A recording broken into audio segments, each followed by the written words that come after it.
2 Samuel, chapitre 10. Après cela, le roi des fils d'Ammon mourut, et Hanun, son fils, régna à sa place.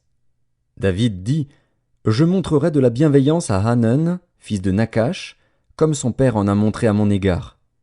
Et David envoya ses serviteurs pour le consoler au sujet de son père. Lorsque les serviteurs de David arrivèrent dans le pays des fils d'Ammon, les chefs des fils d'Ammon dirent à Hanun, leur maître: Penses-tu que ce soit pour honorer ton père que David t'envoie des consolateurs? N'est-ce pas pour reconnaître et explorer la ville et pour la détruire qu'il envoie ses serviteurs auprès de toi?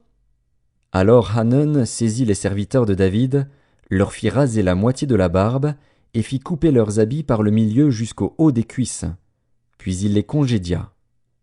David, qui fut informé, envoya des gens à leur rencontre, car ces hommes étaient dans une grande confusion. Et le roi leur fit dire: Restez à Jéricho jusqu'à ce que votre barbe ait repoussé, et revenez ensuite. Les fils d'Ammon, voyant qu'ils s'étaient rendus odieux à David, firent enrôler à leur solde 20 000 hommes de pied chez les Syriens de Beth-Rehob et chez les Syriens de Tsoba, 1 000 hommes chez le roi de Maaka, et 12 000 hommes chez les gens de Tob.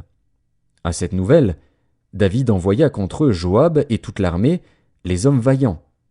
Les fils d'Ammon sortirent et se rangèrent en bataille à l'entrée de la porte. Les Syriens de Tsoba et de Rehob, et les hommes de Tob et de Maaka, étaient à part dans la campagne. Joab vit qu'il avait à combattre par devant et par derrière.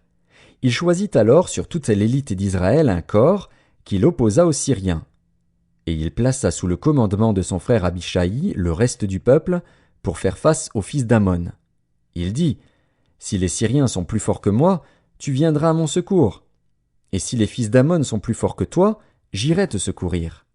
Sois ferme, et montrons du courage pour notre peuple et pour les villes de notre Dieu, et que l'Éternel fasse ce qui lui semblera bon. Joab, avec son peuple, s'avança pour attaquer les Syriens, et ils s'enfuirent devant lui.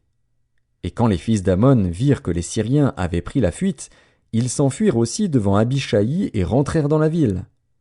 Joab s'éloigna des fils d'Ammon et revint à Jérusalem. Les Syriens, voyant qu'ils avaient été battus par Israël, réunirent leurs forces.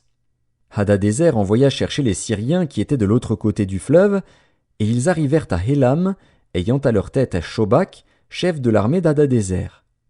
On l'annonça à David, qui assembla tout Israël, passa le Jourdain et vint à Hélam. Les Syriens se préparèrent à la rencontre de David et lui livrèrent bataille. Mais les Syriens s'enfuirent devant Israël.